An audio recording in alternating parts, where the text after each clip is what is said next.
Today I'm going to be looking at some options for flash for macro photography. Now when it comes to macro photography, one of the things is when you're very close to your subject, your depth of field is so small, so you have very little that's actually in focus. So you often have to stop down your aperture, f8, f11, f16, f22, to get enough of your subject in focus, or it can be very, very difficult. So what we often have to do is we have to add flash. You can increase your ISO, but what will happen with that is you'll get a lot of noise in your image. So what we can do is we can add flash. Now there are a few options. So first of all, what am I going to be using? I'm going to be using my Nikon D500, which has a crop sensor camera. So this and a 105mm macro lens. So I'm going to try to get really close to my subject. The great thing about the crop sensor is that this acts like a 150mm lens, so I can get quite close. And I'm going to be trying a few options. So let's take a look at a few of those options right now. The first, believe it or not, is I'm just going to put my flash right on top of my camera. Now, one of the problems with this, you can see already, is that this flash is coming out here, and if my subject's very close, I can be about 30 centimeters away at the closest, I might have some difficulty. But I'm going to try it out and see how it works. I'll also try it out without the flash, but we'll try that. So that's one of the options. Let's look at a couple other ones. So let's look at some options. My cheapest option is this. This is just a homemade flash. Well, it's an attachment for the flash. I've made it out of a cereal box. I've got some tin foil on the inside to have that light bounce and get as much light out as we can. And I just have some tissue on the front that's going to help soften the light a bit. Now this just fits on the front of my flash. So this sticks on the front here, and you can see this light comes down here. Now the angle that I've created, again, I've made this so I could actually have a couple of them. I have ones that are more angled forward. I've got wider ones, but you can see this is what it looks like. Now I've got to make sure that it doesn't cover up my camera as I'm shooting. And obviously if something's further away over here, it's not going to work very well. But this is an option, and I've used this before, and we're going to see how that compares to using the flash on camera. So this is option number one, do-it-yourself softbox. Now let's look at option number two. So this is a much more complicated setup, and it's much more costly because it's specifically for macro photography. But what I have is, this is the flash commander. No light comes out of this, but it talks to these flashes. And I've got these little flashes here, which are actually great because I can actually put a number of them on here. I've actually got 3 of them. I can put them on here like this. I can spin them around. I can rotate these angles. So they're very flexible in terms of what I can do with them. I can control the brightness from either one of those from here. So I can make it so that I've got a higher ratio of light coming from one side compared to the other. So this is a dedicated macro setup. And it works well. And as I said, I can have another one. I can have another flash over here, but it's the most costly option because it's the one that is specifically for macro photography, but that's really what you're using it for. Now, look at this thing. This is another option. This is actually, a friend of mine created these. He makes these and they're specific to your flash and sort of what you're shooting. But you can see the whole idea here is that the flash is going to fire through here, and there's some silver on the inside, and then this sort of acts like a softbox to help. One of the things that's really nice about this is that this part here is adjustable, so I can adjust this down, and there's a little magnet on top, so you can see I can sort of envelop my subject with light. You do have to be careful you're not bumping into things because you can see how long this is, but it's nice that it has this sort of flexible option for light, and it's nice that I can just shoot this as is. I don't have to carry around anything. I don't have to fiddle around. I'm just firing right from my flash. So that's quite a nice option. We'll see how that compares. My final option involves using the SU-800. So again, this is used with the macro setup. And I can use this to fire any flash. So what I've got is, I've got a regular speed light here from Nikon. It's a SB-910. And so I'm going to control this light with this commander. And I've put a little softbox on the front of this flash, so I can sort of hold this here and sort of shoot and see. and try to see how that light looks. So it's going to be a lot of fun. Let's give it a shot. Okay, so here's the situation. I'm going to try to photograph this right here. And I'm going to start without a flash so we can have a baseline of what it looks like. You can see I'm coming in sort of on this angle here. And I'm going to keep my camera on a tripod so it doesn't move. And you can see here, sort of that's what I'm seeing. I'm shooting right now on a tripod. You can see ISO 800, f11 and 1/6 of a second. So that should expose correctly. Good thing I'm on a tripod, nothing's moving, because if something's moving, this wouldn't work. But let's start with that shot here. Okay, here's my second option where I have a flash on camera. And you can see the problem that this flash is going to have trouble necessarily getting light down to here. It's going to go all over the place over here. But this is sort of where we start. Let's see what we can do with this.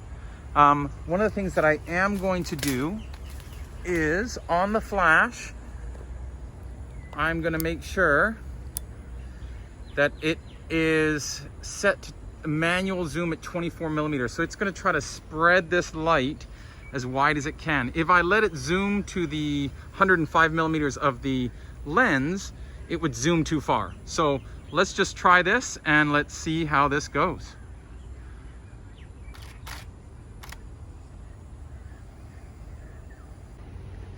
Next setup you can see. Now, ideally I'm gonna hold this up a bit to let that light come in as I take this picture. But this is sort of a cheap option where I put this, I've made this, flash is gonna come out. Again, the flash is zoomed as wide as it will get to try to spread the light, and let's see what we get.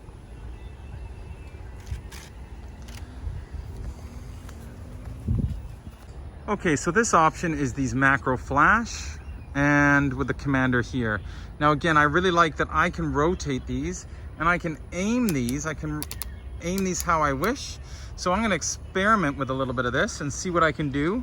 I only have 2 of these with me right now, but I actually do have a third I could have brought, but it comes as a set of 2, so that's why I'm trying it this way. So let's see how this goes.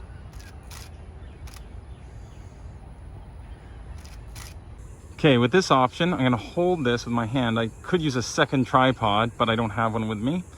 So I'm going to have to hold this, and hopefully I can rotate this around and try some different angles and get some pictures. Hopefully I'm get some soft light because it's going to be close and big, and we'll see how it goes. Okay, with this setup you can see that the whole thing is completely covered, so hopefully this light will come down in here. I can adjust this sort of backwards and forwards. That's one of the things I really like about this. I can adjust this down, and I'm going to adjust it down because I want that light to come down into here. So let's see how this works.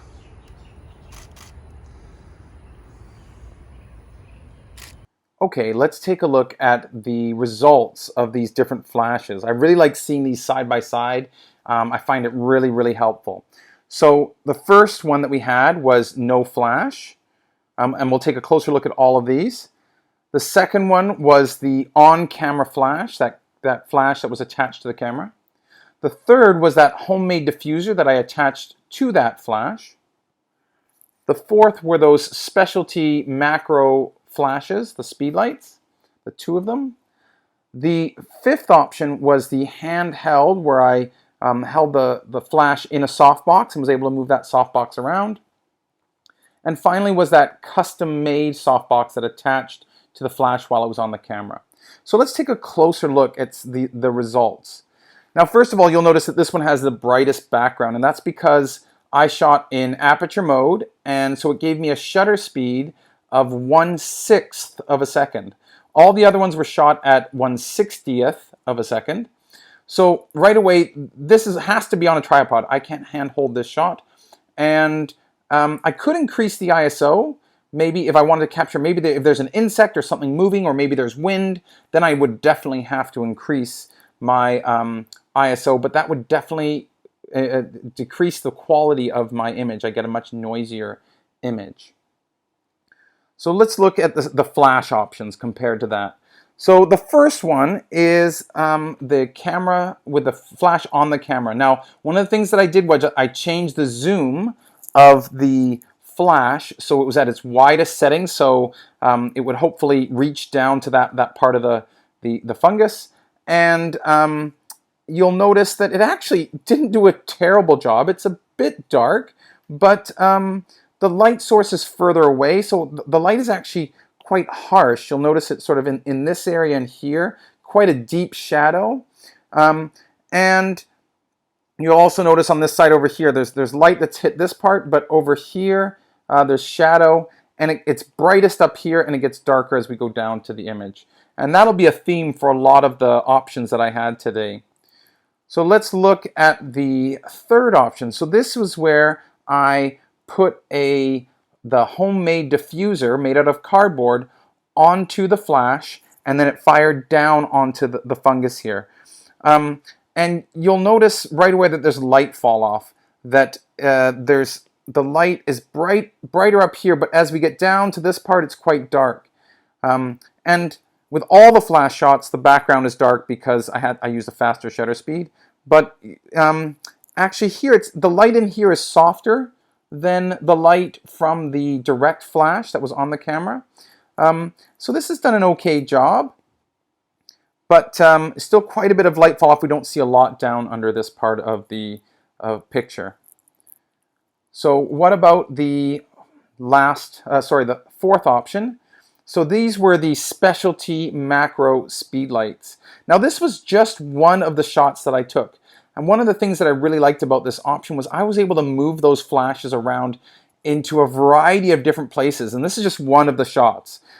So it's actually quite good light. And I was in control of that light. I was able to change the brightness of one flash compared to the other. So I could create shadows if I wanted to. You can actually add other flashes on there.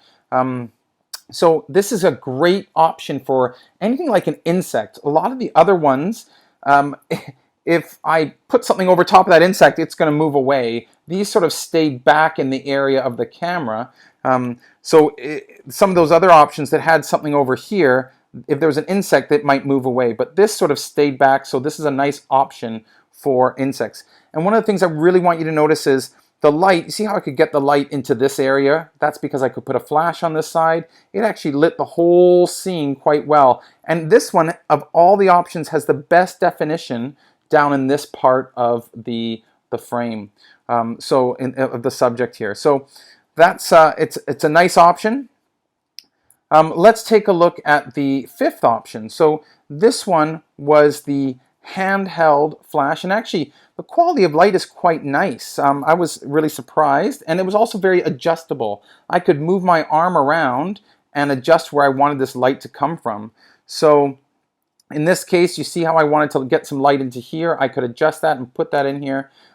You'll still see that the light is coming from the top because it's brighter in this part of the frame, and the light falls off a bit down towards the bottom here. I find this option, this works for something like this, but I find it really difficult if my camera is not on a tripod and I'm trying to hold my camera and hold this. It can be very difficult. I've tried it with a tripod, putting the flash on a tripod and trying to move it in. It's just a bit unwieldy. If I had an assistant that could hold it in there, that would be great. But when I'm on my own, if I'm not using a tripod, which I'm often not when I'm getting in close to maybe bugs or something like that, then this is a difficult option. But the light from it was quite good. Again, a bit of fall off you'll notice at the bottom here. The last option was this custom-made softbox. Now, again, beautiful quality of light. It wraps around the underside of the fungus. You can see that in this part over here. You can see the light in there. There is light fall off, so it's a little bit darker down here. And you'll notice that I do have some limitations. If I was photographing a tree that sort of stopped right here, then this wouldn't be able to go over top. So I have to be aware that I can bump into things when I'm using this. It's quite a big attachment. So it can scare some insects away. But here you can see all these options side by side, and again, depending on your budget, depending on what you're trying to do, depending how often you do this, you might want to explore some of these different ones. Anything from just making a homemade one to getting some customized one to actually purchasing some specialty flashes that are for macro photography. So I hope this has been helpful, and I hope you've learned something new.